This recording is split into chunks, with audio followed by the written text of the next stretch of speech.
television channels who were seen as pro-Awami League have been behind bars for over 2 years now. You are the press club. Imagine if half of you, your members, your journalists, your editors, your media owners were held behind bars without bail, without due process, without charges, without trial for an indefinite period of time. Can that be imagined in any country? Is that possible in any country? Is that legal in any way? That is a gross, gross violation of human rights, of freedom of speech. And this is something I believe that should certainly alarm the international media community. This is what's happening in Bangladesh. So Bangladesh today is a failed state. It's not a failing state. It is a failed state. There is no human rights. There is no freedom of speech. Even prior to this event, intelligence services went to the headquarters and offices of every major media outlet, every major newspaper, and instructed them clearly not to rebroadcast this event, not just to rebroadcast this event, but not to provide any coverage from any international media on this event. They're not allowed to share links from foreign media on their websites. Any journalists that were seen as still sympathetic to our government or against this government, many of them were fired even in the last couple of days. This is what's happening in Bangladesh. And what is the future? What does the future hold? There is no law and order. There is no constitution in Bangladesh today. What should concern India most is Bangladesh has become another Pakistan on India's eastern side. You have another Pakistan today on your eastern front. Foreign intelligence services, especially ISI, has an open hand. Militants, hundreds of convicted terrorists that our Awami League government arrested and convicted and put behind bars, have been released from prison. Hizb ut-Tahrir marches openly. Al-Qaeda operatives speak at public rallies. This is what is happening in Bangladesh. And this does not portend well for India and the world at large. In the future, the next set of terrorists globally are going to be coming from Bangladesh, unless this is stopped now. And where it has to begin is from the media, especially you in India. You are the world's largest democracy. Your media has reach. You cannot take this as a sensational story only when something sensational, headline-worthy happens. This is something you have to cover every day. This is something that you have to raise international awareness of. If you raise it, the international media will pick it up. If the international media covers it, it will come to the attention of international leaders. That is what needs to be done. If that is not done, then Bangladesh's future is bleak. India's future security is bleak. As to what the future holds, who knows? But right now, this is the future. The Constitution doesn't exist. Even if we hope that in 4 years there will be an election in Bangladesh, who knows what form it'll take. The BNP, running unopposed, has a 2/3 majority. They can amend the Constitution however they want and ensure that the elections are set up just like the Yunus regime did, so that the BNP wins. What you have now is not justice. You've heard our former Minister Naufel talk about this. What is happening is not justice. What is happening is political exclusion of the opposition of the largest political party in Bangladesh in order to grab and hold on to power. That is what is happening in Bangladesh. This is democratic and electoral manipulation. That is all it is. The BNP knows that the Awami League is allowed to speak freely. People of Bangladesh are not happy right now. The economy has collapsed in the last 2 years under the corruption of the Yunus regime, and that corruption continues today under their economic mismanagement, both under the Yunus regime and the current regime. Bangladesh is on the verge of total collapse. In a few more years, the economy will have collapsed and Bangladesh will turn into a rogue state. The time to act is now. And I urge you, the place to start is in the media. We need you to bring the world's attention to this. With that, I conclude my speech. Thank you very much. Thank you very much, Dr. Awad and the National Press Club for hosting us. Joy Bangla.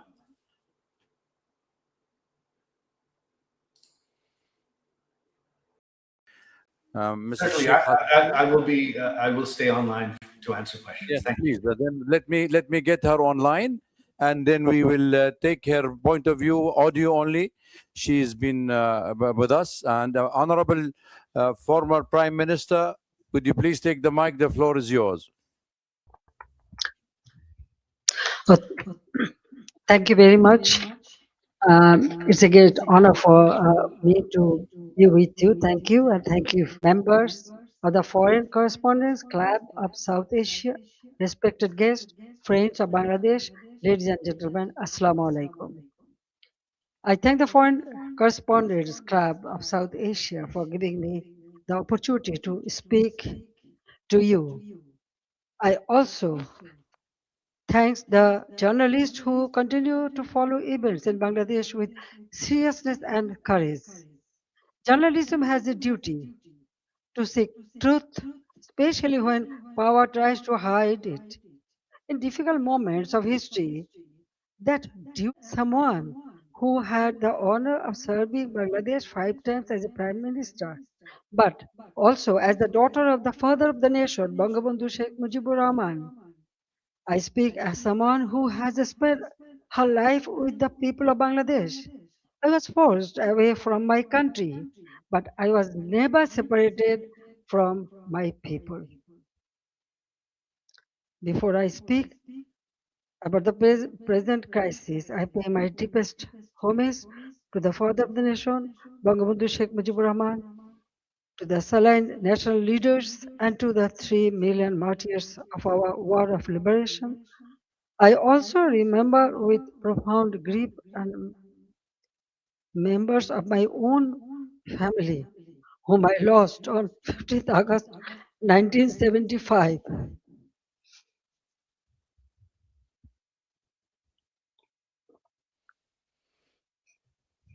Today is also the birthday of my beloved brother Sheikh Kamal, who was 2 years younger than me. He was a valiant freedom fighter, a youth leader, a sports organizer, and a cultural activist. His life represented the courage, creativity, and patriotism of the young generation of Bangladesh. I remember him today with deep love, pain, and pride.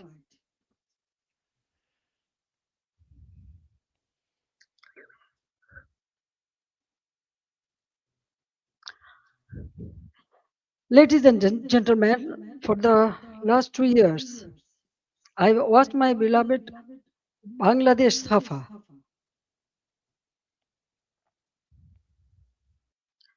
Fear has entered homes, workplaces, and campuses. This is not the Bangladesh we built. This is not the Bangladesh for which 3 million people sacrificed their lives in 1971.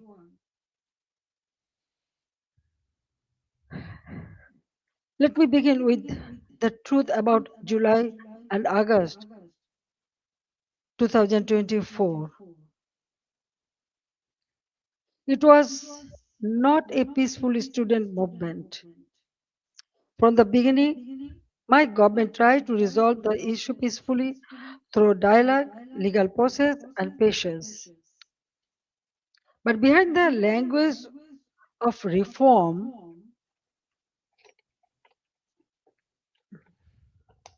organized groups were working to turn students' demand into violent political instrument.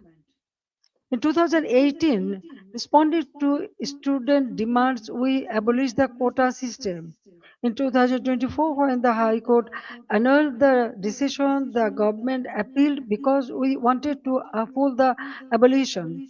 I personally took the initiative for dialogue with the students and invited them to Ganabhavan, the Prime Minister's residence. Three ministers also held discussions with them. A quota reform movement was turned into a one-point demand for my resignation. False propaganda was spread in a planned way. Genuine students were emotionally manipulated, while organized groups used their movement as cover for and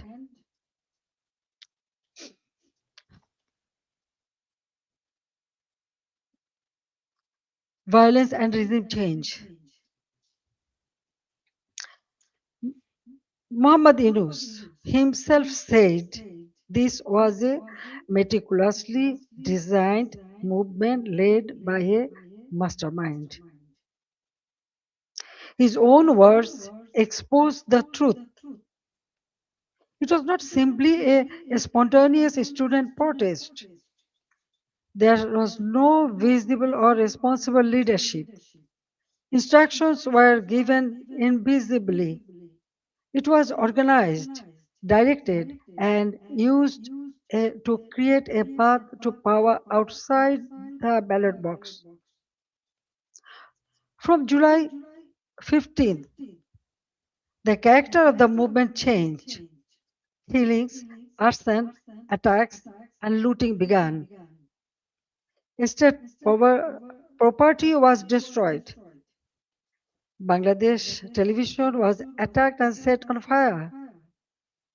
So was different buildings like Shetu Bhavan, the Directorate General of Health Services, the EPI vaccination program building, Farmgate Metro Rail Station, flyover, Mohakali Elevator Expressway, science research facilities, the Disaster Management Office, a national database center, a COVID-19 special hospital, Bangladesh Medical University, residential hotels, industrial facilities, businesses, prisons, and including Noshingdi and other district jails were attacked, vandalized, or burned.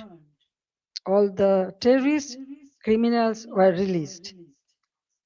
Awami League offices were vandalized across the country. Leaders and workers were attacked and killed. Homes of ministers and senior figures associated with my government were looted and burned.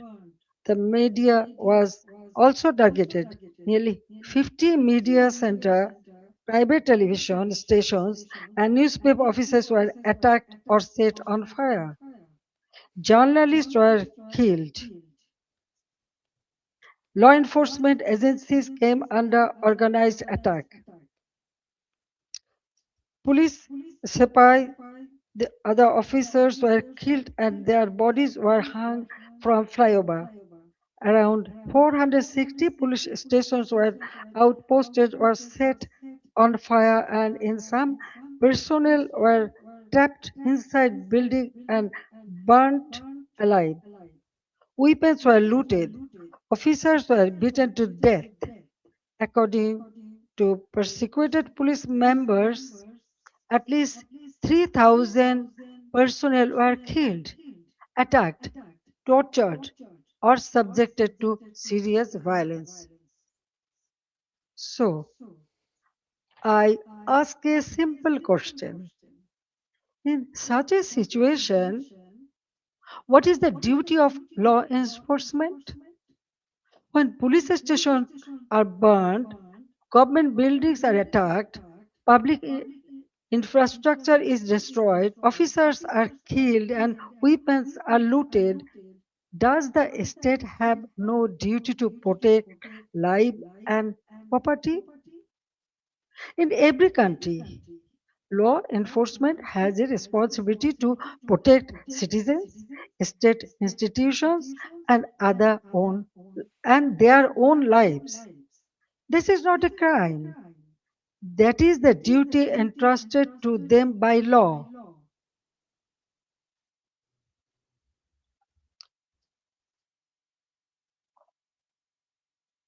At the same time, I wanted the truth to be known. That is why I formed a Judicial Inquiry Commission on 18th July 2024.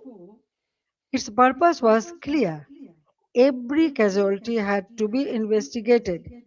Every incident of violence had to be examined, and every family deserved to know the truth. I met victims' families, visited the injured, and instructed the authorities to provide the highest level of medical treatment free of cost.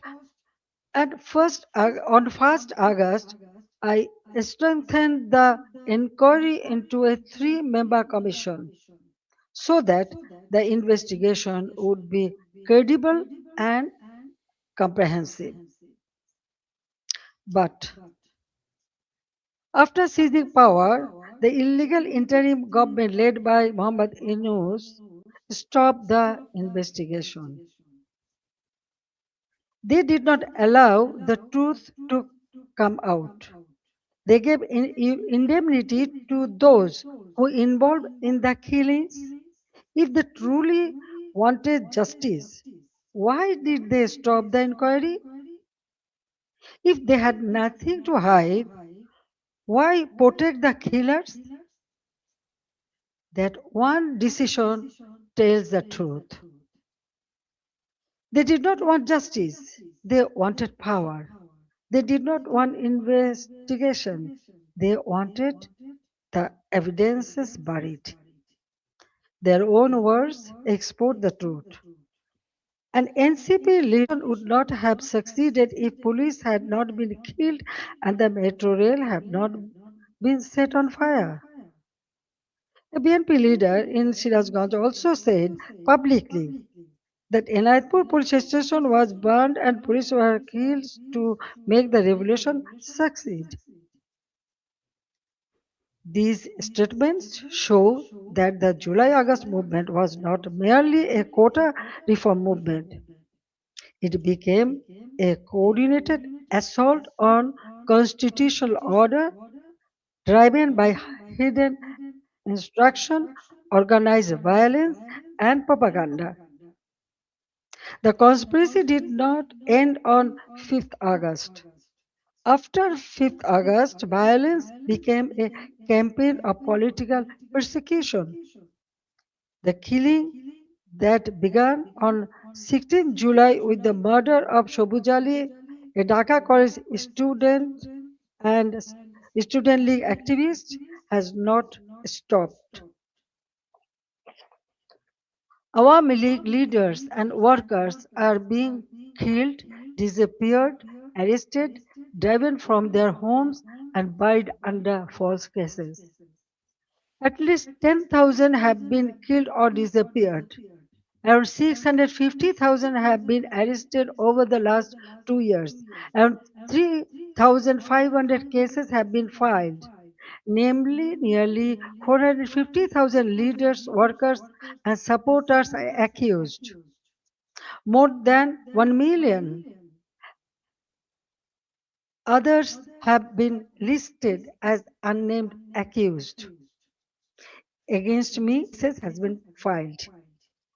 Women activists of Satru League, student organization, youth league, are the affiliated organizations organizations are facing abuse, humiliation, torture in custody.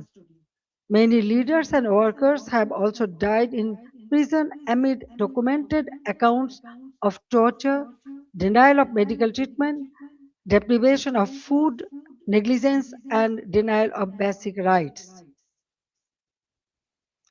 The persecution is not limited to the Awami League members of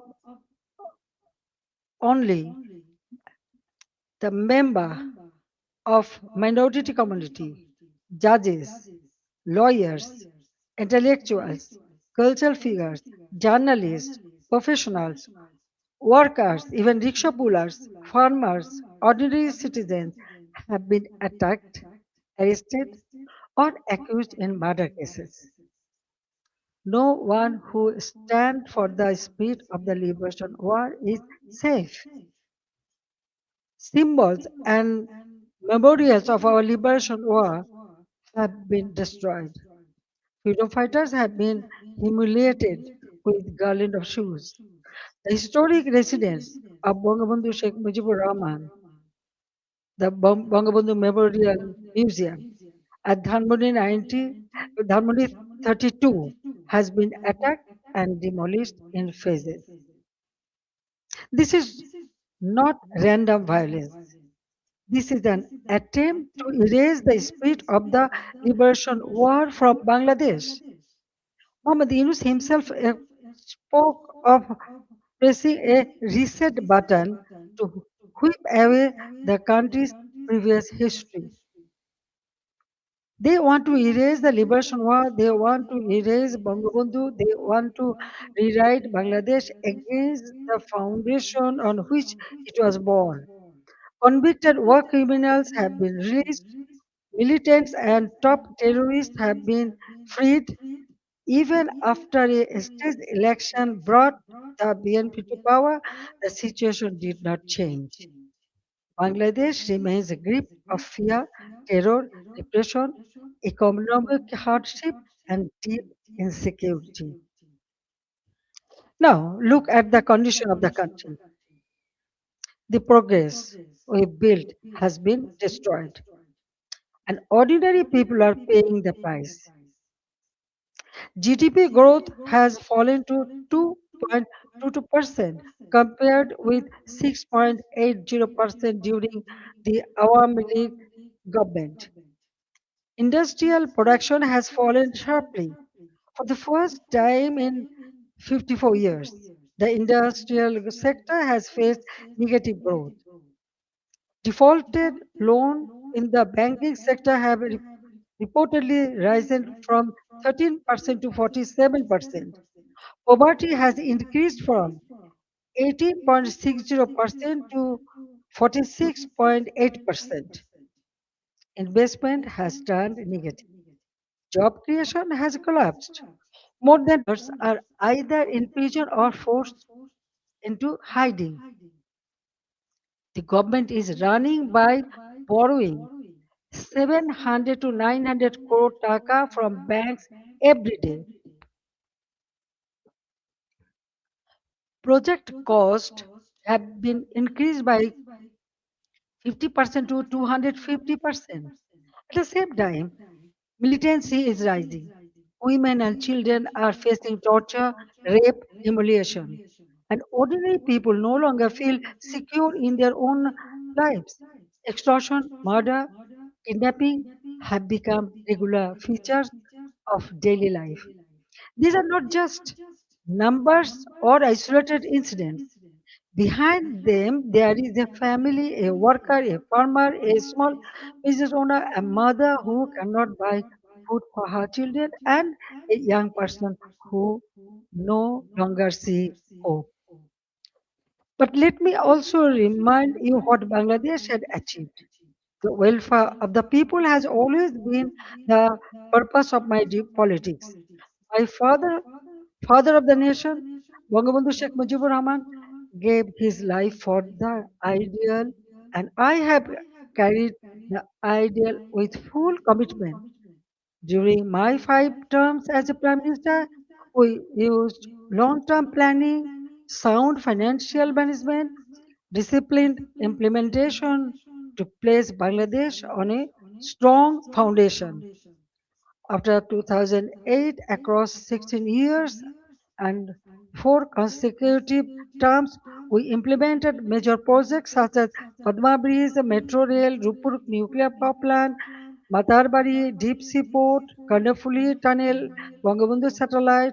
We maintained GDP growth between 6.5% to 7.5%. Our development projects were not vanity projects. They were part of building national capacity. Our social programs were not charity, they were investments in human dignity. We made Bangladesh stand tall. We made it known as the rising tiger of Asia. Bangladesh's crisis is not only a domestic crisis, it affects regional peace, security, trade, development, and human dignity. That is why I call upon the international community and all the friends of Bangladesh to stand with the people of Bangladesh in their struggle for democracy, justice, and peace. A stable Bangladesh matters for South Asia, for the Bay of Bengal, for development partners, and for all countries that believe in democracy, rule of law, and justice. The next decade can be a decade of recovery and renewal, but only if democracy is restored and the people are allowed to decide their own future. That is why I make these demands clearly. The ban on the Awami League must be lifted, political prisoners must be released, false cases must be dropped, freedom of speech must be restored, media freedom must be protected, judicial independence must be guaranteed. Law enforcement agencies must serve the people, not those who use power for revenge. These are not demands for one party only. There is necessary steps to save Bangladesh. Whatever fate awaits me, I will return to my people. I cannot stay away while my beloved countrymen are suffering. I know I may be detained, I may be sent to prison, they may try to enforce verdicts issued in fabricated cases, but fear cannot decide my duty to the people. My life moved beyond calculations of personal safety long ago. In 1971, I was in imprisonment with my mother. My son, Joy, was born in captivity. In 1975, I lost my family. I spent 6 years in exile. After returning home, I fought against military ruler, dictatorship, and political conspiracies. There were 19 assassination attempts against me. Even the grenade attack of 21st August 2004 could not stop me. Therefore, I am not worried about my own future. I am worried about the future of Bangladesh. I want to return because the people deserve security, development, prosperity, and peace. They deserve a state that protects them, an economy that gives them opportunity, and a democracy that gives them rights. My return and the return of the Awami League to the democratic process is not about power. It is about putting Bangladesh back to the right track. It is about reviving the country's path of development, progress, secularism, stability. I want to return to Bangladesh to one purpose, to stand beside the people and help improve their lives. The people are the source of all power. I believe in them, I trust them, I love them, and I will return to them. Joy Bangla, Joy Bangabandhu. Thank you very much for listening me and giving me so much time. Thank you. question from our colleagues before you go, and then we can direct the question to some other people. Venkat, please. I'll give. Just give me Venkat. Wait for the mic, and we'll give priority to our members. Then I'll give you. Just let me just. Thank you.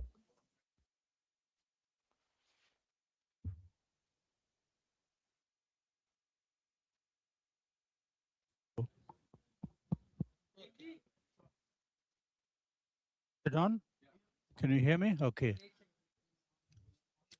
Madam Sheikh Hasina, have you decided on the date on which you're going to go back to your country?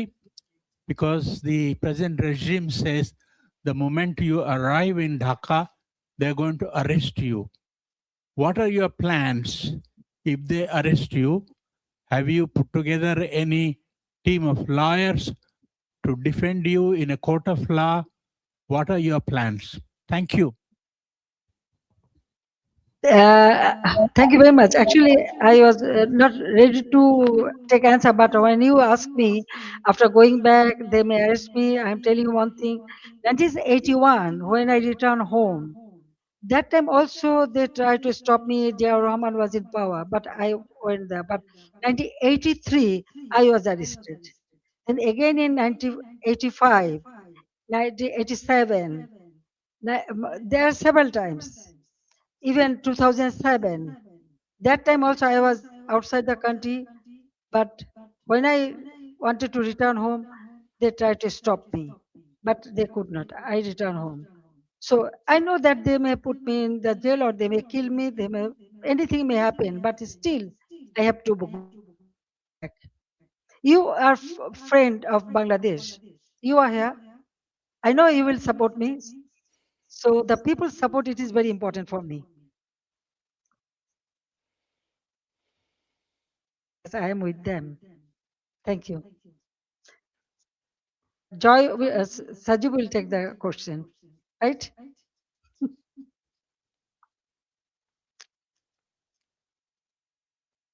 I hope Madam Hasina can answer this question. Sajeeb is a US citizen. The US ambassador to India has recently visited Bangladesh and expressed his confidence in Mr. Tariq Rahman's leadership. And Sajeeb is, of course, I'm aware that you have dual citizenship, Bangladesh as well as the US. But how do you view the US ambassador's remarks and his support also offering further deepening of trade relations with Bangladesh? And also, you said, Sajeeb, that Bangladesh runs the danger of becoming another Pakistan. But you are aware that one two countries, the country of domicile, the United States, under President Trump, has a particularly close relationship to Pakistan and is now building one with Bangladesh. So should Madam Hasina return, how do you intend to, where do you see the future of relations with the United States? Thank you. Thank you for your question. Look, the United States has its own goals. Yes, this is I'm a dual citizen. What Ambassador Gore's remarks, they are simply diplomatic remarks. That those are standard things any diplomat is going to say. And the current U.S. administration, they're focused on democracy, human rights, any of that. Their focus is to increase trade with the U.S. No matter what. So that is what this, the policy this administration is continuing. However, as you are very familiar, in the U.S., it is a very democratic country. The government changes, policies change completely, and the U.S. has close relations with Pakistan now, but a few years ago they didn't. So this can all change very quickly.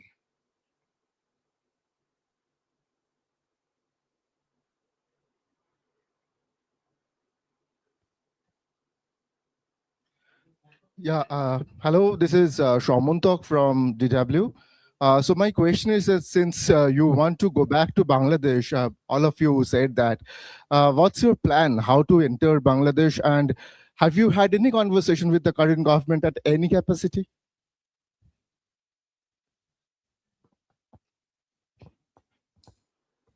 I think my mother wants me to answer that as well. No, we are not in communication with the current government at all. She is doing this. She wants to do this regardless of what the government of Bangladesh wants.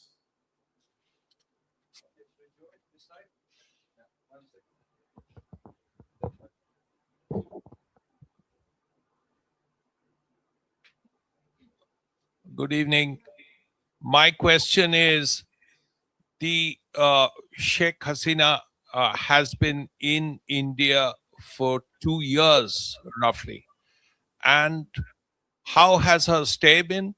Has she been in touch with the government of India and its officials?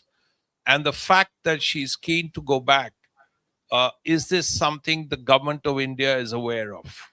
And how does the government feel? Because the Prime Minister of India in the past has said that Sheikh Hasina is my sister. Well, obviously, the fact that she wants to go back has made international headlines, so I'm sure there isn't anyone in India who is not aware. With regards to how they're treating her, they are treating her like a head of state. They are treating her very well.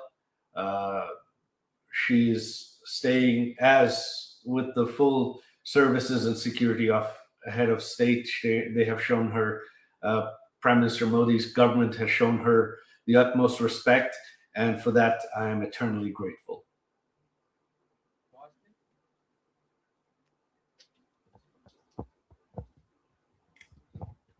This is Vasini Heather from The Hindu. I wanted to ask former Prime Minister Sheikh Hasina did really detail what happened in those 2 months.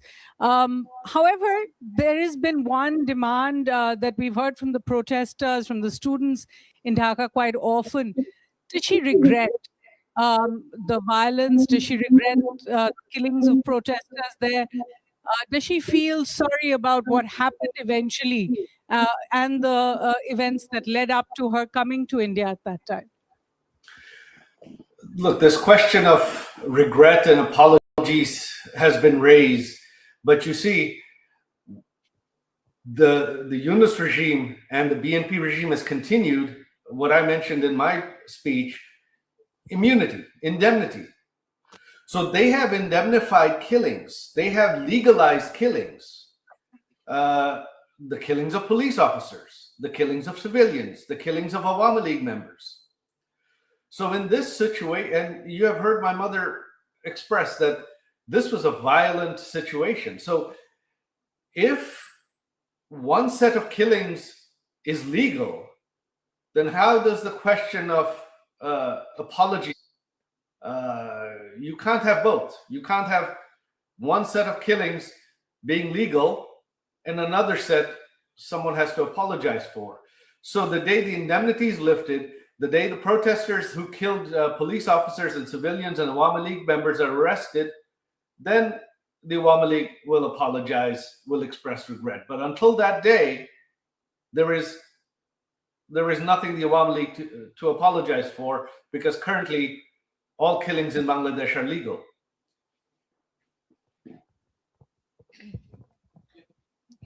My name is Sultana Rahman. I'm from Bangla News Network.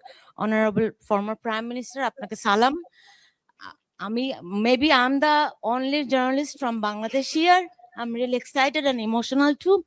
It's a great opportunity to ask you a question. That is, you know, the basic foundation of Bangladesh is under threat. That is our liberation war. Many people, hundreds of thousands of people, they are concerned, they are dying, but still they are sad. They are upset about the history, what is happening on our history in 1971. And my question is to you. I talk all walks of life. They asked me when she's coming. You told that you are coming in December. What is your actual plan? Thank you so much. Unfortunately, my mother is the only one that can answer that. I think she has left. She's not. No, I'm here. I can answer. No problem. Well, you see, I just declare that I'm coming. I'm going to Bangladesh. Okay. Now the date and everything. Of course, when time will come, I will tell you. I told everybody. I hope that the people. Actually, I received response from all the people. So I believe that Bangladesh people suffered a lot, but I cannot take it, and that's why I decided to go back. The time December month is our victory month, so I want to go back in the month of December. I know I may face anything, but what happened? Bangladesh need reconciliation. Bangladesh needs constitutional development and constitutional position. Bangladesh people should have their constitutional right, justice. Now they have nothing. Economically, everything ruined. Politically, there is no such politics. No one can talk. No one can speak. Yes, there was the election. Everybody said, yes, this is a good election. Okay, fine. Then why the persecution is going on? Still, they are arresting our people, torturing them, killing. Why? So I believe in democracy. I believe in secular democratic system. So that's why I want to go back, and the time and everything will go. And the history. Now already they destroyed all our symbols of our victory. The liberation war, our victory. But everything has been destroyed. So we have to bring it back, because this country we liberated, it is our pride. So I want to bring back that pride to for our people, and so they can stand by themselves, and proudly they can say that we liberated the country, so our history should prevail. That's all. And thank you very much. You speak always in favor of our liberation victory. But at this moment, you know what is happening. Those who lost the war, now they are praising them. They are okay. I don't want to make much comment. Thank you.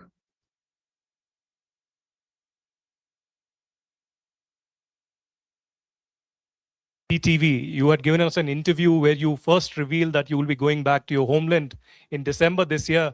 But I also want to communicate. Your son just said that there's no communication happening with the government. But would you want some kind of a back channel with the government before you revisit and return to your homeland, or would you want some kind of a mediation to happen from any neutral party or any neutral country? I ask this especially because today and yesterday, the Bangladesh government has put a blanket ban on your speeches and statements. So how would you intend to now communicate with your own people back in Bangladesh? Thank you very much. India is our friendly country. Anytime Bangladesh is in a disastrous position, India always stand behind them, and they give shelter every time. 1971, then 75, and still. Now, government to government relationship, that is different. But India always has been a great friend, and I know they will remain that. Now, about us, yes, I told you that I was not ready to leave my country. I didn't know that I am coming here, but somehow I reach here. One day, perhaps it will be another. How I am, because all our people, they brought me here.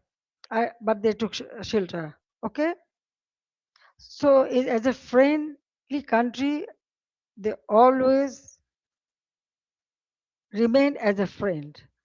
But I want to go back to my own country. So I believe that I should go. I'm going for my people. It is not the matter of government.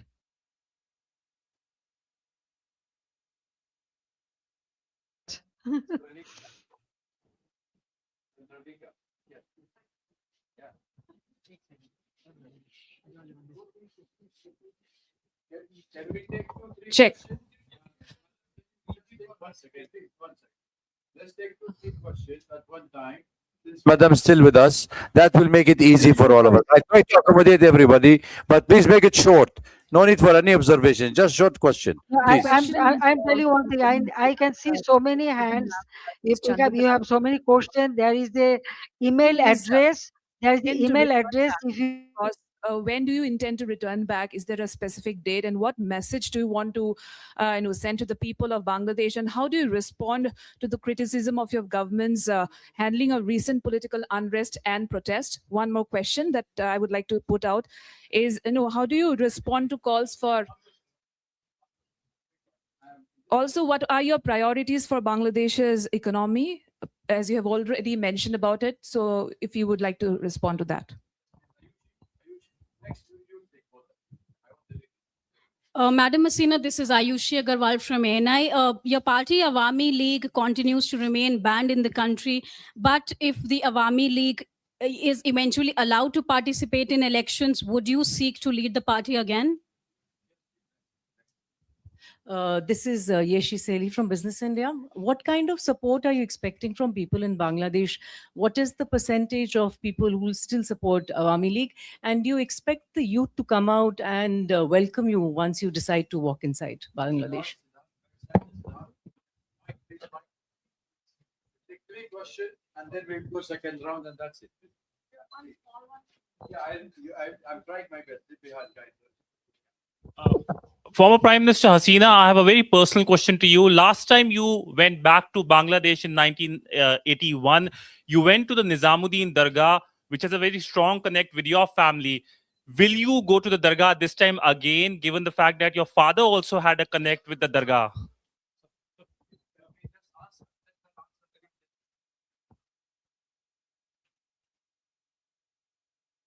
Yes, ma'am, please. Madam Hasina.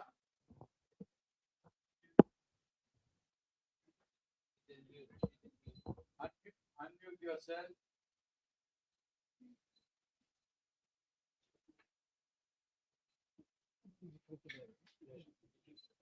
Unmute yourself, please. Anil, can you unmute her? It's from there. Both are mute. Unmute. Unmute, please. Unmute yourself, madam. You are muted. Okay. I think any other questions you wanted to raise? Because we are unable to get her online. Yes, please. Spanish TV. Yes, AP. Yeah, take the mic, please. Yeah. Yeah, there. Yeah, ladies behind you. Yeah. So, Madam Hasina, I want to ask, do you plan to surrender to the authorities and face justice, both you and the other people who have been convicted? Yes, please. Yeah. Ladies, yeah. Yeah. Behind you. Sorry. Yes. Madam just Hasina, take 2-3 this is questions. Nainima Basu, an independent journalist. Wanted to understand, as you said, you are aware that you're facing a death penalty. How do you plan to counter that? And also, the Indian government has said that they do not endorse whatever you've said today. So, what is the conversation you're having with the Indian government? Thank you. Thank you. Yes, please. Yourself. Final question here. Yeah. Tripti Lahiri with the Wall Street Journal. You have said that you're willing to face prison if you are able to return. But what if the Bangladesh government denies you entry? What would you do then? I hope she's on the line to answer. Let's wait and see if she's online so we don't waste our time. Yes, ma'am, please. Can you hear us? Unmute yourself. Or Mr. Sakib, also you can do it. He's gone?